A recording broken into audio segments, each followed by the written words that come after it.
इस वक्त की एक बड़ी खबर आपको बता दें, पवन खेड़ा को बड़ी राहत मिली है सुप्रीम कोर्ट से। दरअसल शीर्ष अदालत ने पवन खेड़ा को अग्रिम जमानत दे दी है।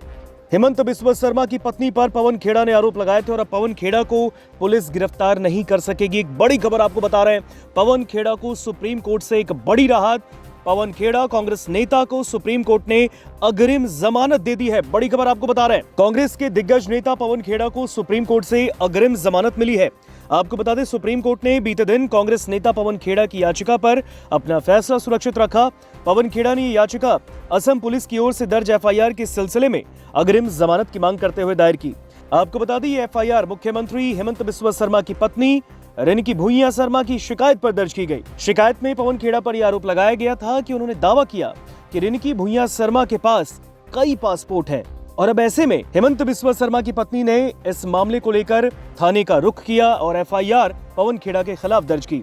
और ये शिकायत दर्ज कराने के बाद पवन खेड़ा ने सुप्रीम कोर्ट में भी अपनी याचिका लगाई थी और अब कांग्रेस नेता पवन खेड़ा को सुप्रीम कोर्ट से अग्रिम जमानत मिली है।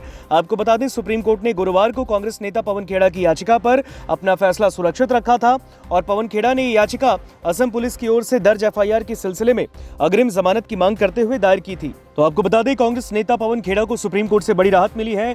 सुप्रीम कोर्ट ने उन्हें फर्जी दस्तावेज और मानहानि से जुड़े एक मामले में अग्रिम जमानत देने का आदेश दिया है।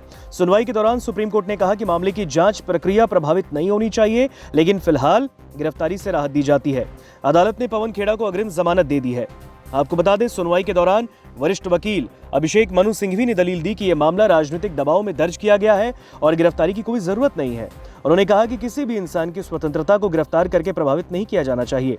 वहीं केंद्र और असम सरकार की ओर से सॉलिसिटर जनरल ने कहा कि मामले में गंभीर आरोप हैं और जांच के लिए हिरासत में पूछताछ जरूरी है। उनके मुताबिक जांच में कई दस्तावेज फर्जी पाए गए और मामले की गहराई से जांच जरूरी है। सरकारी पक्ष ने यह भी कहा कि जांच के दौरान ये पता लगाना भी जरूरी है कि फर्जी दस्तावेज आखिर कैसे बनाए गए और क्या इसमें अन्य लोग भी शुमार हैं। आपको बता दें, ये फैसला उस याचिका पर आया जिसमें पवन खेड़ा ने गुवाहाटी हाईकोर्ट के उस आदेश को चुनौती दी थी जिसमें उन्हें अग्रिम जमानत देने से मना कर दिया गया था। सुप्रीम कोर्ट ने 30 अप्रैल 2026 को सुनवाई के बाद जस्टिस जेके माहेश्वरी और जस्टिस एएस चंदूरकर की पीठ ने दोनों पक्षों की दलीलें सुनने के बाद फैसला सुरक्षित रखा। पवन खेड़ा ने आरोप लगाया था कि हेमंत बिस्वा शर्मा की पत्नी रिनकी भूइयां शर्मा के पास कई पासपोर्ट हैं और विदेशों में अघोषित संपत्तियां हैं। इन आरोपों के बाद रिनकी भूइयां शर्मा ने पवन खेड़ा और बाकी अन्य के खिलाफ गुवाहाटी क्राइम ब्रांच थाने में भारतीय न्याय संहिता की विभिन्न धाराओं के तहत आपराधिक मुकदमा दर्ज करवाया। गौरतलब यह है कि पवन खेड़ा ने 24 अप्रैल को गुवाहाटी हाईकोर्ट की ओर से अग्रिम जमानत देने से मना करने के आदेश को सुप्रीम कोर्ट यानी देश के सर्वोच्च अदालत में चुनौती दी और इससे पहले तेलंगाना हाईकोर्ट ने उन्हें 7 दिनों की ट्रांजिट अग्रिम जमानत दी थी।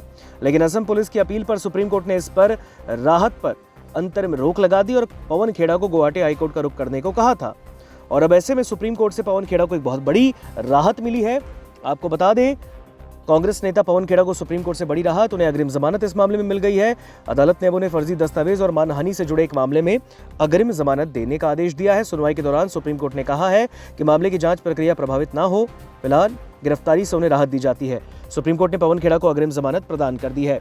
आपको बता दें, सुनवाई के दौरान वरिष्ठ वकील अभिषेक मनु सिंघवी ने भी दलील दी कि यह मामला राजनीतिक दबाव में दर्ज किया गया था और गिरफ्तारी की इसमें कोई जरूरत नहीं है। उन्होंने कहा कि किसी भी व्यक्ति की स्वतंत्रता को गिरफ्तार करके प्रभावित नहीं करना चाहिए। वहीं केंद्र और असम सरकार की ओर से सॉलिसिटर जनरल ने कहा कि मामले में गंभीर आरोप है और जांच के लिए हिरासत में ही पूछताछ होनी चाहिए। उनके मुताबिक जांच में कई दस्तावेज फर्जी पाए गए और मामले की गहराई से जांच जरूरी है।